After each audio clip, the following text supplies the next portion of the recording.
Issue d'une famille bourgeoise et catholique finistérienne, Marie Le Gac-Salonne aurait pu vivre une vie de mère au foyer. Mais cette femme, libre d'esprit, s'éprend de la cause des femmes et entre dans le féminisme, comme d'autres, en religion.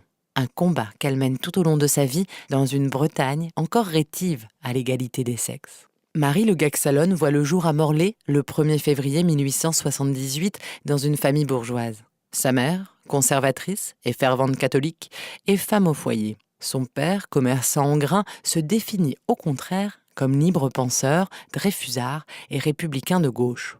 Si la jeune Marie débute sa scolarité dans une institution religieuse, la bonne élève qu'elle est ne s'épanouit pas dans cet univers où elle suscite la jalousie pour ses bonnes notes et où elle est rabrouée à cause des opinions politiques de son père. Ce dernier, qui défend l'instruction des filles, la pousse à poursuivre ses études dans un collège public contre l'avis de sa mère. Même s'il espère ardemment que Marie contracte un beau mariage et assume son destin d'épouse et de mère, il est capital à ses yeux qu'elle accomplisse des études pour éduquer au mieux ses enfants et leur transmettre son savoir, explique Isabelle Le Boulanger, historienne, qui consacre une biographie à celle qui est l'une des pionnières du féminisme dans la région. Une chance dont elle rendra grâce à son père tout au long de sa vie. Malgré son brevet d'études, décroché haut la main, Marie ne peut passer son baccalauréat, alors uniquement réservé aux garçons. Une chose qu'elle vit comme une profonde injustice et qui sera à l'origine de son militantisme. À 17 ans, elle rêve du grand amour et voit défiler les prétendants. Mais Marie se résigne à un mariage de raison qu'elle vit comme un calvaire. Quant à ses 2 grossesses, elle les vit comme une injustice. Cependant, avec le temps, elle s'accommode finalement de ce mari aimant et de ses 2 filles. En 1902, la famille quitte Morlaix pour Plancoët, dans les Côtes du Nord, où Henri vient d'acheter une étude notariale. De son côté, Marie s'occupe de l'éducation des filles. Elle refuse de les scolariser, pour leur éviter les influences cléricales dont elle a souffert. Mais si la jeune femme se déclare libre penseuse, elle continue tout de même de fréquenter l'église. Sa vie de femme au foyer ne suffit pas à combler son manque d'activité intellectuelle ni sa solitude. Marie Le Gac-Salonne trouve alors refuge dans la lecture qui la conduit à un bouillonnement de réflexions et d'idées nouvelles.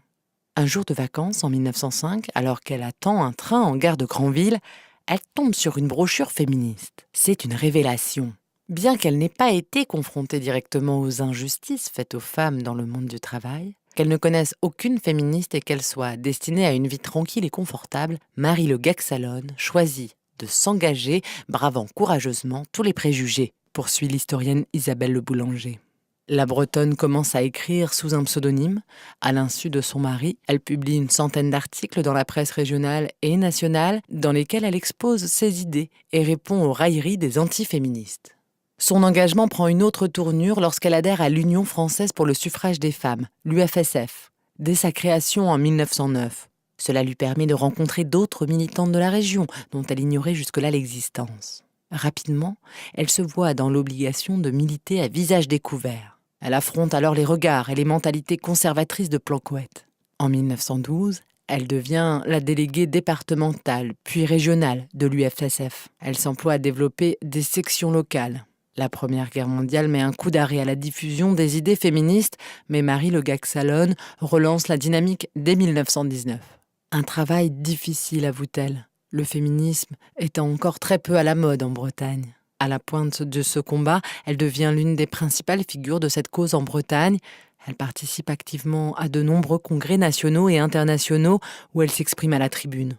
Durant l'entre-deux-guerres, elle n'aura de cesse de défendre les femmes pour qu'elles aient droit à l'éducation, au vote, au travail et à l'égalité salariale.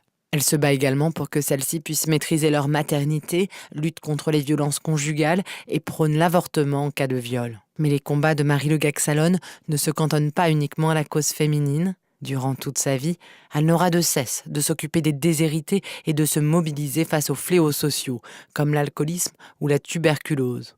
Et cela au sein du comité de charité de Plancoët. Elle s'éteint dans la nuit du 4 décembre 1974, dans sa 97e année, quelques jours seulement après l'ouverture des débats sur l'interruption volontaire de grossesse à l'Assemblée nationale.